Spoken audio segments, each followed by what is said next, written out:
has initiated several steps.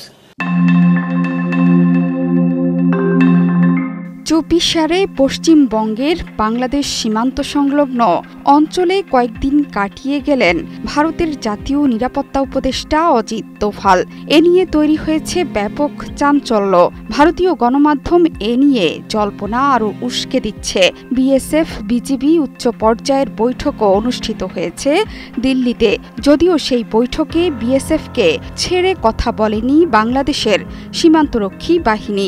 ২৮টি কেন্দ্রীয় এবং রাজ্য গোয়েন্দা সংস্থার কমন প্ল্যাটফর্ম মাল্টি এজেন্সি সেন্টারে দিন কয়েক বাদেই বৈঠক রয়েছে। সেই বৈঠকের আগে কলকাতায় আসেন ভারতের জাতীয় নিরাপত্তা উপদেষ্টা অজিত দোভাল। বৈঠক করেন শীর্ষ গোয়েন্দা কর্তাদের সঙ্গে। এ সময় পশ্চিমবঙ্গ পরিস্থিতি নিয়ে উদ্বেগ প্রকাশ করেছেন দোভাল। ভারতের নিরাপত্তা উপদেষ্টা অজিত দোভালকে বলা হয় পাকিস্তানের সার্জিক্যাল স্ট্রাইক চালানোর মাস্টারমাইন্ড হিসেবে।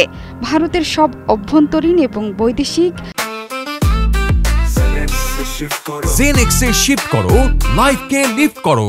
গোয়েন্দা কার্যক্রম পরিচালিত হয় অজিত দোভালের নির্দেশনায়।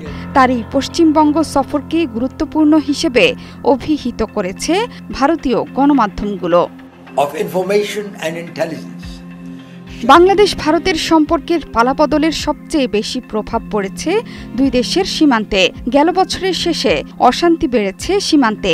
কখনো সীমান্তে বিএসএফের বেড়া নির্মাণ, কখনো আবার বাংলাদেশের সীমান্তে অনুপ্রবেশ করে কৃষকদের ফসল নষ্ট করা নিত্য নৈমিত্তিক ঘটনায় পরিণত হয়েছে।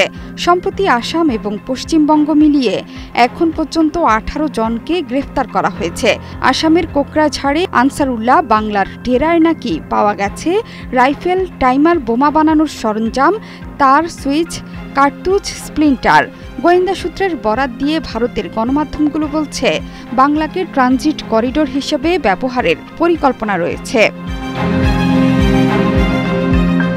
ভারতীয় গণমাধ্যমের তথ্য অনুযায়ী বীরভূম, মালদহ, মুর্শিদাবাদ এবং দক্ষিণ 24 পরগনার মতো সীমান্তবর্তী জেলাগুলোতে বিভিন্ন অনধিভুক্ত মাদ্রাসা এবং কিছু নির্দিষ্ট এলাকায় কিছু সামাজিক সংগঠনের কার্যকলাপে নজরদারির নির্দেশ দেওয়া হয়েছে। এবিটির স্লিপার সেলগুলো জাগিয়ে তোলা হচ্ছে বলে ধারণা করছে গোয়েন্দারা। আশঙ্কা করা হচ্ছে শীর্ষ মাওবাদী নেতৃত্ব এই রাজ্যে গা ঢাকা দিয়ে রয়েছে। মাওবাদ মুক্ত করার শপথ নিয়েছেন স্বরাষ্ট্রমন্ত্রী অমিত শাহ। সেই লক্ষ্যেই ছত্তিশগড়ে একের পর এক মাওবাদ বিরোধী অপারেশন চালানো হচ্ছে। সম্প্রতি কয়েকটা অভিযানেই প্রায় শতাধিক মাওবাদীকে হত্যা করা হয়েছে। এই সব কিছু মিলিয়ে অজিত দোভালের পশ্চিমবঙ্গ সফরের পর তোলপাড় চলছে বাংলাদেশ এবং ভারতে।